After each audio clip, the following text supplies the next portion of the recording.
The wind moved through the canyon like something searching. She heard it first, not the wind, but the sound beneath it, a whimper, thin and cracked, like something that had been crying so long it forgot how to stop. Naylin paused at the edge of the ravine, her hand resting on the leather strap across her chest. The sun was low, painting the rocks in shades of rust and shadow. She had been walking since dawn, following the creek bed where the cattails grew thick. Her basket was half filled with roots and wild onions, enough for 3 days, maybe 4. She didn't need more than that. The sound came again. Naylin turned her head slowly, scanning the ridge above. Nothing moved, but the cry was close now, human, young. She set the basket down carefully and climbed. The fence appeared first, crooked posts driven into the dry ground, wires strung between them in loose, rusted loops. It stood in the middle of nowhere, marking nothing. No cattle, no land worth claiming, just wire and wood baking in the heat. Then she saw him. A boy, maybe 8 years old, maybe younger. His wrists were tied to the top rail of the fence with leather straps, his arms stretched high above his head. His feet barely touched the ground. His shirt was torn open, and his skin, pale, sunburned raw, was streaked with dust and dried blood. His head hung forward. Naylin stopped 10 feet away. She didn't speak, didn't move closer. She watched him the way she watched everything now, distant, careful, like the world had teeth. The boy's lips moved, a whisper shapeless, then his head lifted. His eyes found hers. Blue, bright even through the exhaustion, wide with something that was quite hope, more like disbelief, that anything was still out there at all. "Please," he rasped. Naylin didn't answer. She studied the fence, the knots, the angle of his wrists. She looked past him, scanning the flat expanse of brush and stone. No horses, no tracks leading away. Whoever left him here was long gone. Or waiting. She moved forward in silence, her moccasins soundless on the rocks. The boy flinched when she reached for the straps, but he didn't pull away. His breathing was fast, shallow. Her knife was small, sharp, worn smooth from years of use. She cut the first strap with one clean pull. His left arm dropped, and he gasped, the sudden release of weight forcing a sob from his throat. She cut the second strap. He collapsed. Naylin caught him before he hit the ground, her hands steadying his shoulders. He was lighter than he should have been. His body trembled, not from fear, but from something deeper, exhaustion, dehydration, maybe worse. She lowered him carefully onto the dirt and stepped back. The boy curled onto his side, his arms folded against his chest, his breathing even slowly. He didn't cry, didn't beg. He just lay there, staring at the ground like he was trying to remember what solid earth felt like. Naylin crouched a few feet away and waited. Minutes passed. The wind picked up, carrying the scent of sage and distant rain. The boy's eyes closed, then opened again. He turned his head toward her. "They said no one would come," he whispered. Naylin tilted her head slightly. They were wrong. Her voice was quiet, steady, not cold but not warm either, just there. The boy swallowed hard. Are you gonna leave me?" She didn't answer right away. She looked at him, really looked. The bruises along his ribs, the rope burns on his wrists, the way his fingers curled into the dirt like he was afraid it would disappear. "Can you walk?" she asked. He nodded, though his body said otherwise. "Then we go." She rose and moved back toward the ravine, not waiting to see if he followed. She picked up her basket, adjusted the strap across her shoulder, and started down the path. Behind her, she heard him struggle to his feet. His steps were uneven, stumbling, but he followed. Naylin didn't look back. She walked steadily, her pace neither fast nor slow. She knew he would keep up or he wouldn't. The desert didn't care either way. But after a few minutes, she slowed. Just a little. By the time the sun touched the horizon, they had reached the mouth of the canyon. Naylin's shelter was tucked into the rock face, a low overhang hidden by juniper and stone. It wasn't much.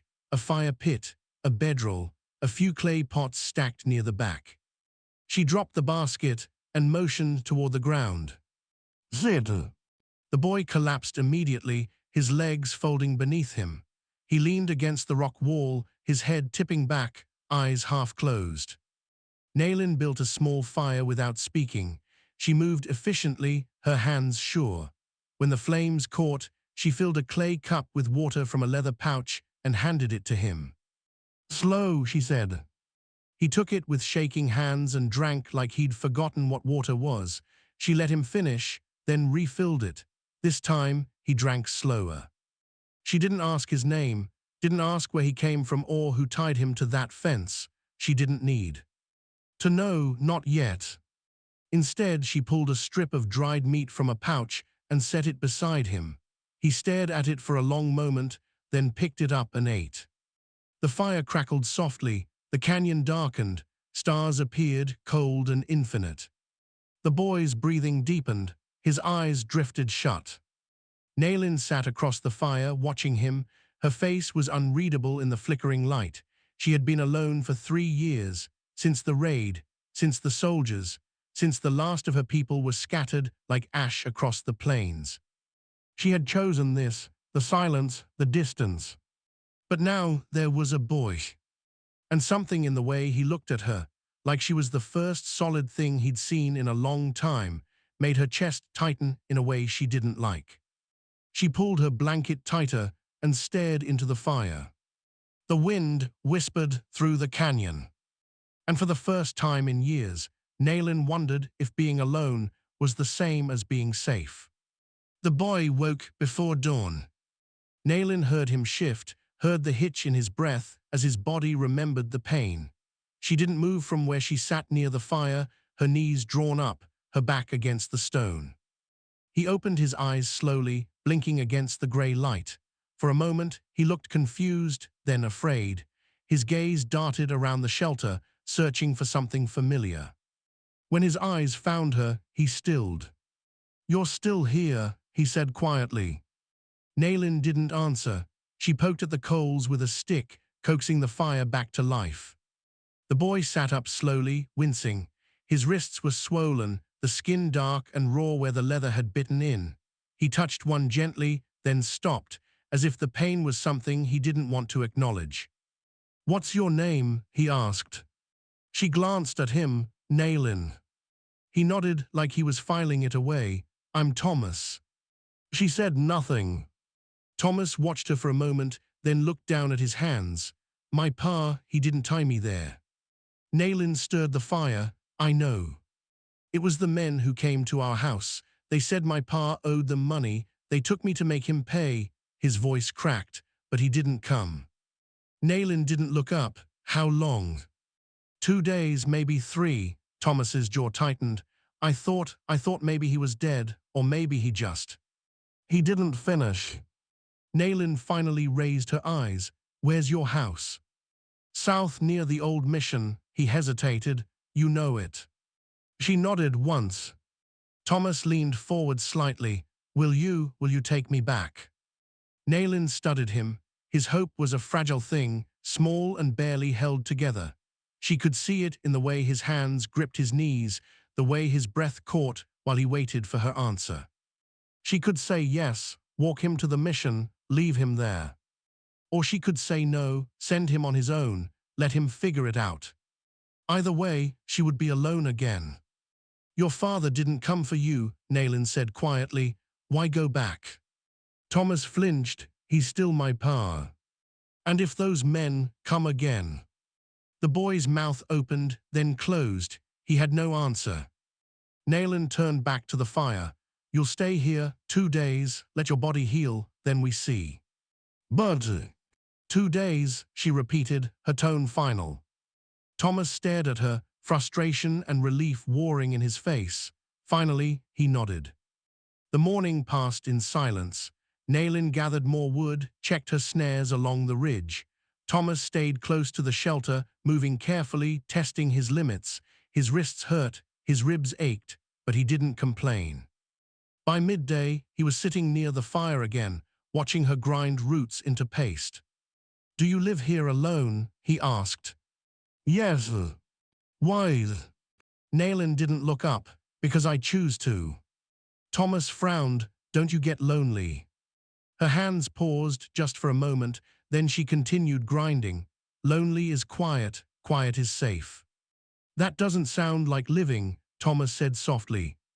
Nayland's jaw tightened. She set the grinding stone down and met his eyes. You don't know what living costs. Thomas held her gaze. Maybe not, but I know what dying feels like. The words hung in the air between them. Nayland looked away first. That evening she made a stew from the roots and dried meat. She handed Thomas a bowl without speaking, and they ate in silence. The fire crackled. The canyon filled with the sounds of nightfall, crickets, distant coyotes, the wind moving through the rocks. Thomas set his bowl down and wiped his mouth. Thank you. Nayland didn't respond. I mean it, he said. You didn't have to stop. You didn't have to cut me down, but you did. She stared into the fire. I would have done it for anyone.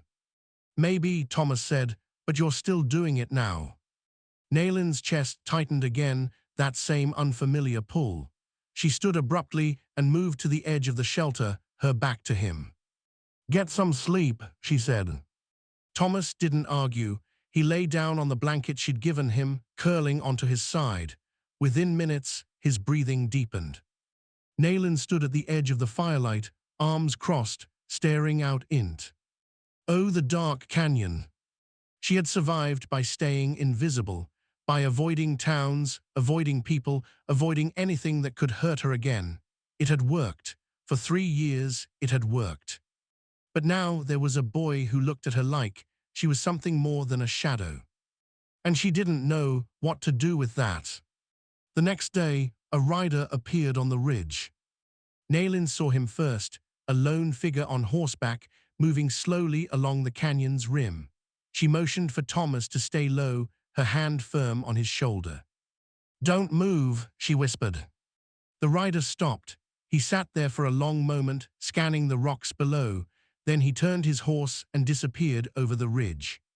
Thomas's face had gone pale. That's one of them.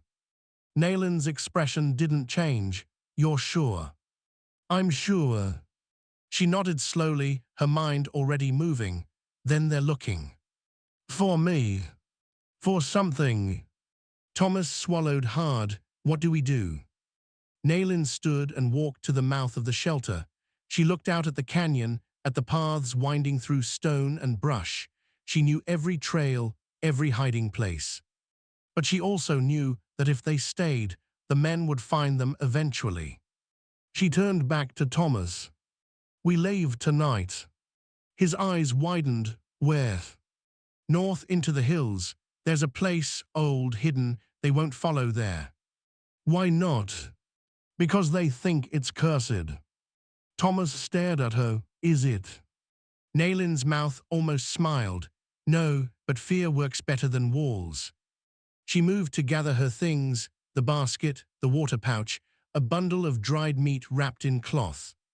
Thomas stood slowly, his body still stiff. You're really taking me with you. Nayland didn't look at him. You can't go back, and I won't leave you here. Why?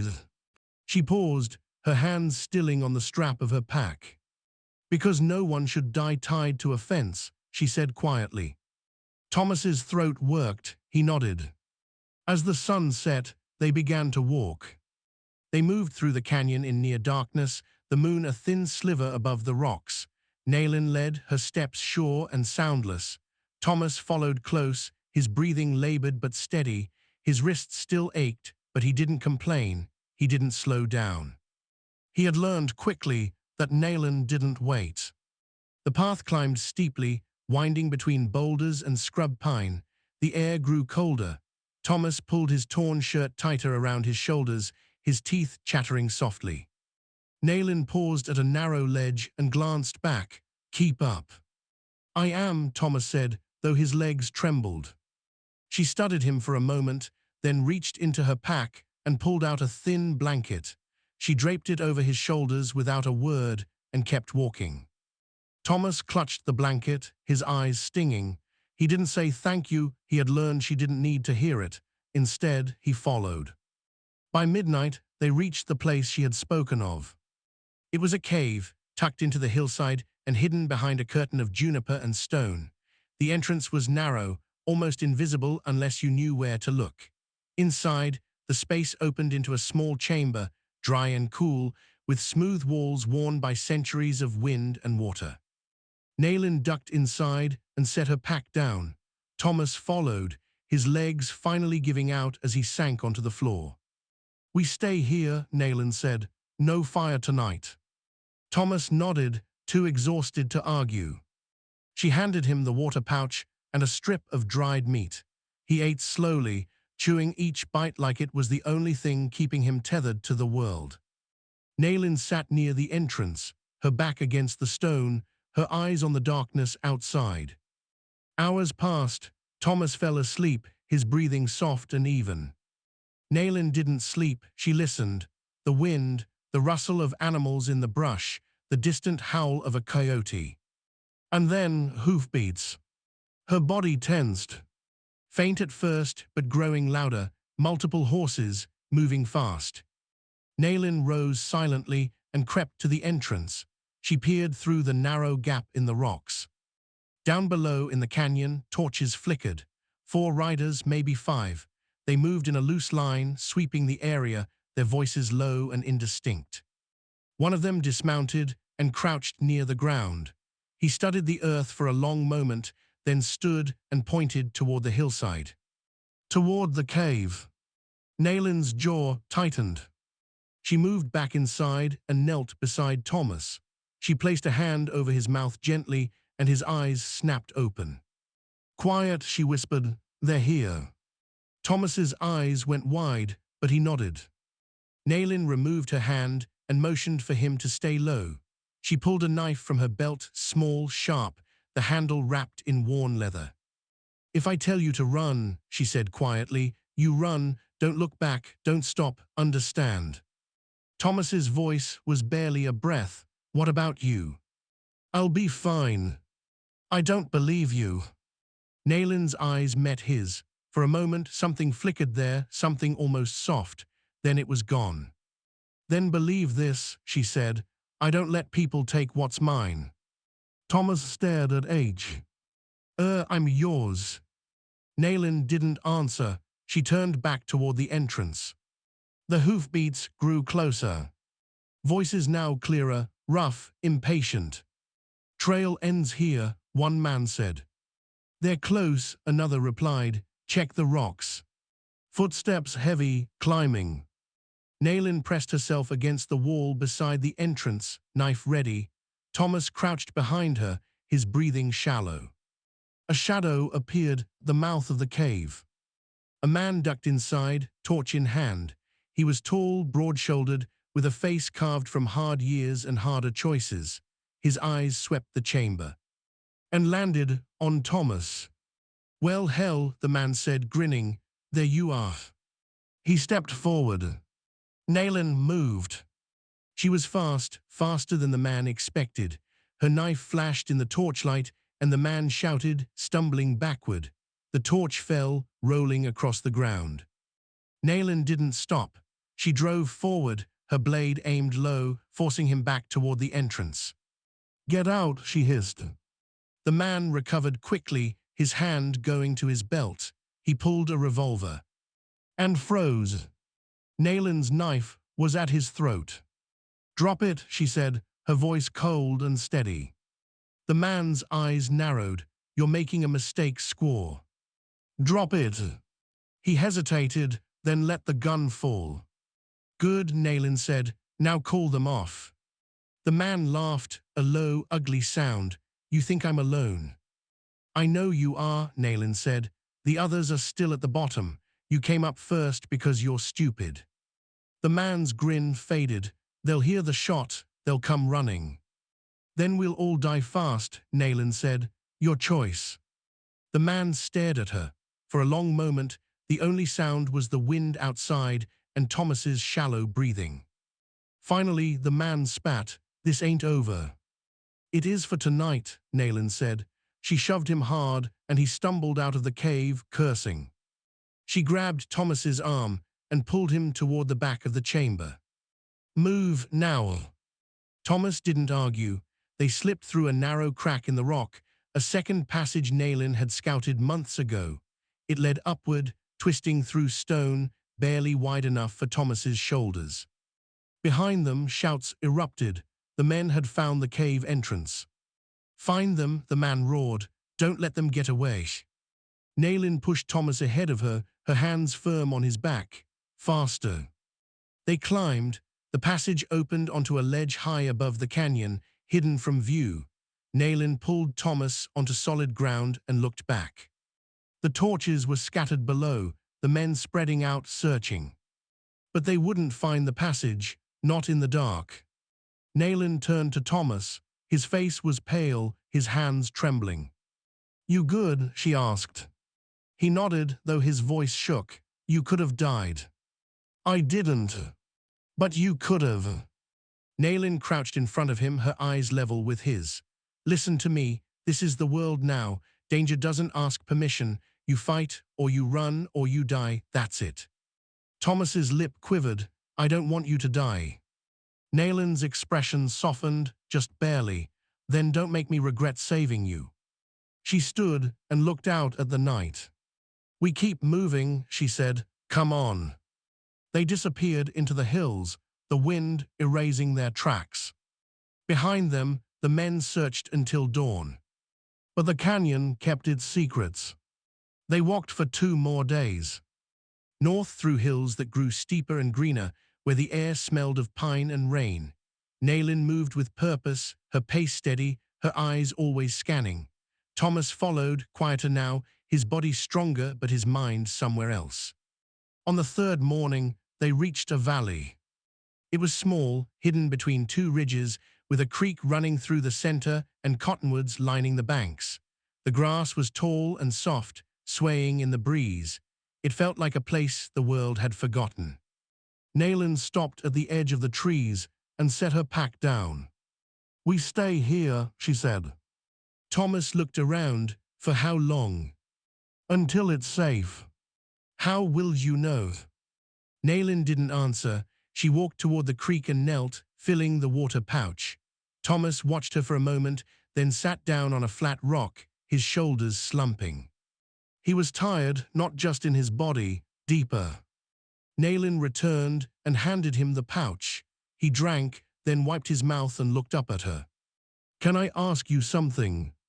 She didn't say yes, but she didn't say no. Thomas hesitated. "Why did you save me?" Nayland crouched nearby, her hands resting on her knees.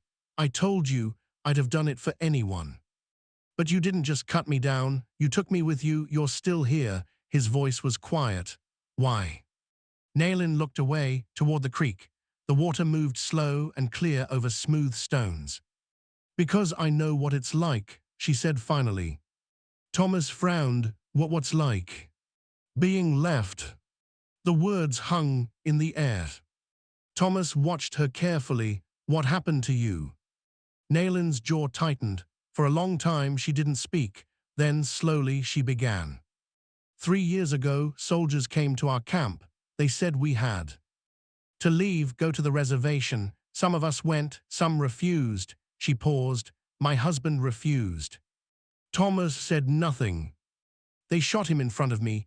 Then they burned everything, the lodges, the food, everything." Her voice was flat, distant. "I ran, I hid. When I came back, there was nothing left. No people, no home, just ash." Thomas's throat worked. "I'm sorry." Nayland shook her head. "Sorry doesn't bring them back." "No," Thomas said quietly, "but it means something." Nayland looked at him then, really looked.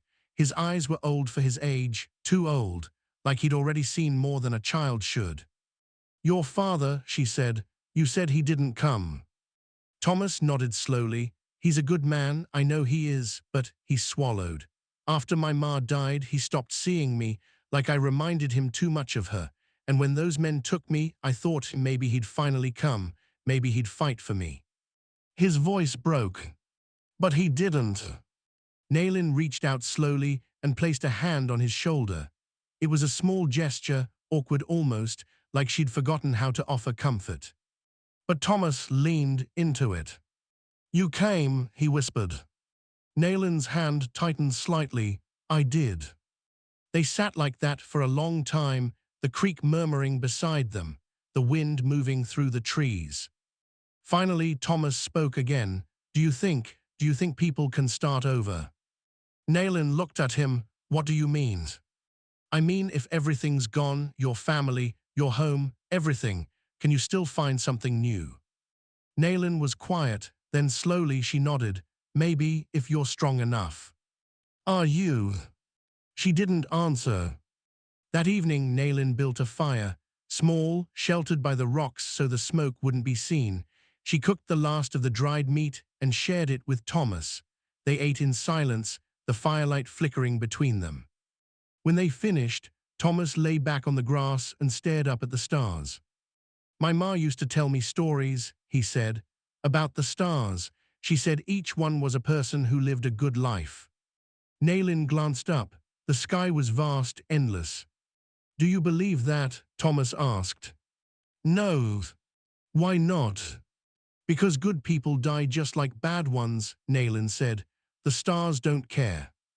Thomas thought about that, then he smiled faintly. Maybe, but it's still nice to think about. Nayland almost smiled, almost.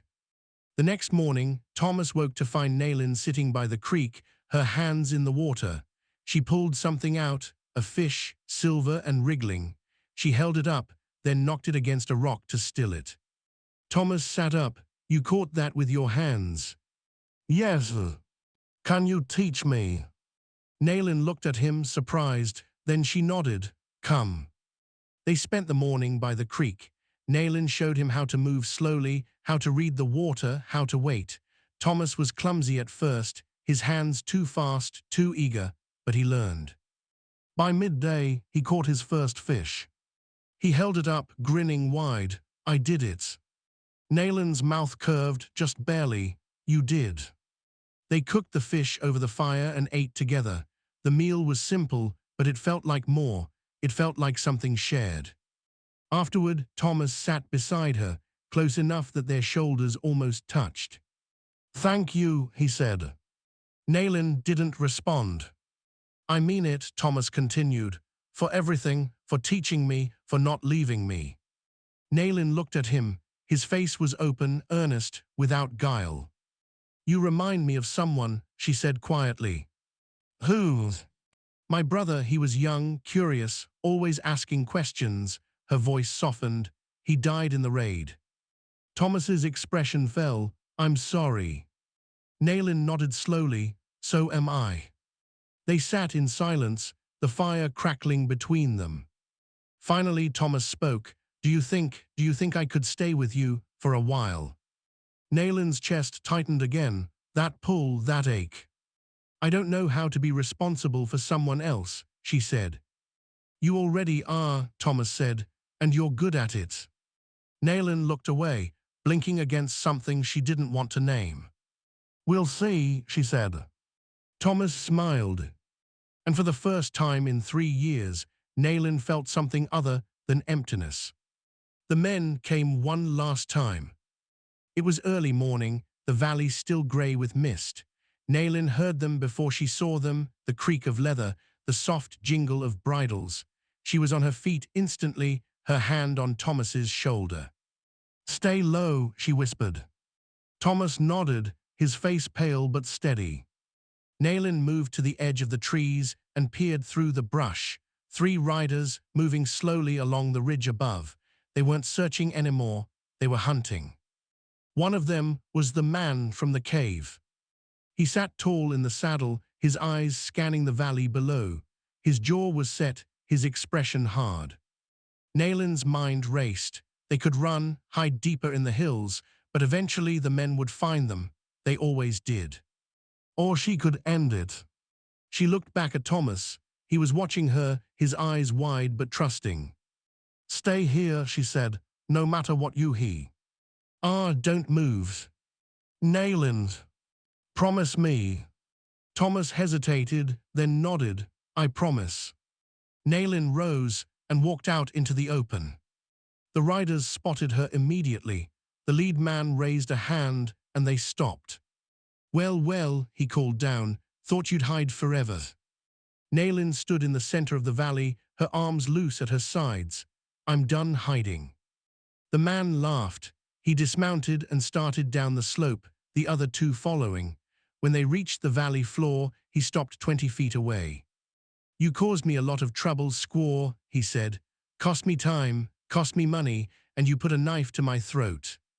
You put a boy on a fence, Naylin said evenly. The man shrugged. Business, his old man owed a debt. And now I'm done chasing. Hand over the boy and we'll call it square.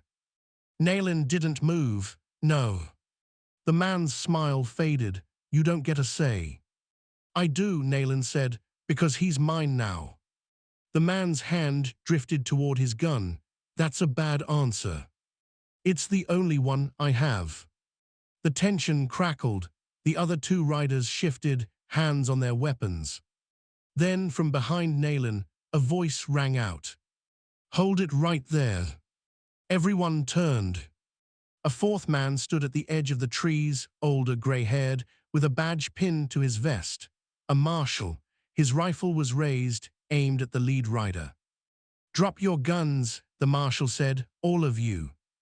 The lead man's jaw clenched. This ain't your business, Marshal. It is now, the marshal said. I've been tracking you boys for 2 weeks. Kidnapping, extortion, you're done. The hell we are. The marshal fired a warning shot into the ground. The horses spooked, and the riders cursed, struggling to control them. Next one's in your chest, the marshal said calmly. Drop your guns. Slowly, reluctantly, the men complied. The marshal stepped forward, keeping his rifle trained on them. He glanced at Naylin. You all right, ma'am? Naylin nodded once. The marshal's eyes flicked toward the trees, where Thomas was now visible, peeking out. That the boy they took? Yes. The marshal's expression hardened. He looked back at the men. You're going to jail, all 3 of you. The lead man spat. You can't prove anything. Don't need to, the marshal said. The boy's testimony is enough, and I've got 2 more families willing to talk. He motioned with the rifle. Now move, before I change my mind about bringing you in alive. The men walked slowly toward their horses, hands raised. The marshal bound their wrists and tied them to their saddles. Before he left, he turned back to Naylin. You got a place to go. Naylin glanced at Thomas, who had stepped out into the open. His eyes were on her, wide and hopeful. She looked back at the marshal. Yes. The marshal nodded. Good, stay safe, ma'am. He mounted his horse and led the prisoners away, disappearing over the ridge. The valley fell silent. Thomas walked slowly toward Naylin. Is it over? She looked at him for a long moment, then she nodded. It's over. Thomas's face crumpled, and he ran forward, throwing his arms around her. Naylin stiffened, then, slowly, her arms came up. She held him, awkwardly at first, then tighter. You're safe, she whispered. Thomas sobbed into her shoulder. I thought they'd take me again. No, Naylin said firmly. No one takes you, not anymore. They stood like that for a long time, the wind moving through the valley, the creek murmuring beside them. Finally, Thomas pulled back, wiping his eyes. What do we do now?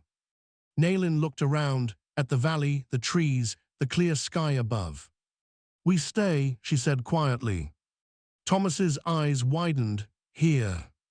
Yes, she met his gaze. If you want. I do, Thomas said immediately. I really do. Naylin nodded slowly. Then we build. They spent the next weeks building a shelter, a small structure of wood and stone tucked into the hillside. Thomas worked beside her, learning quickly, his hands growing stronger. They fished in the creek, gathered roots, set snares for rabbits. Slowly, the valley became home.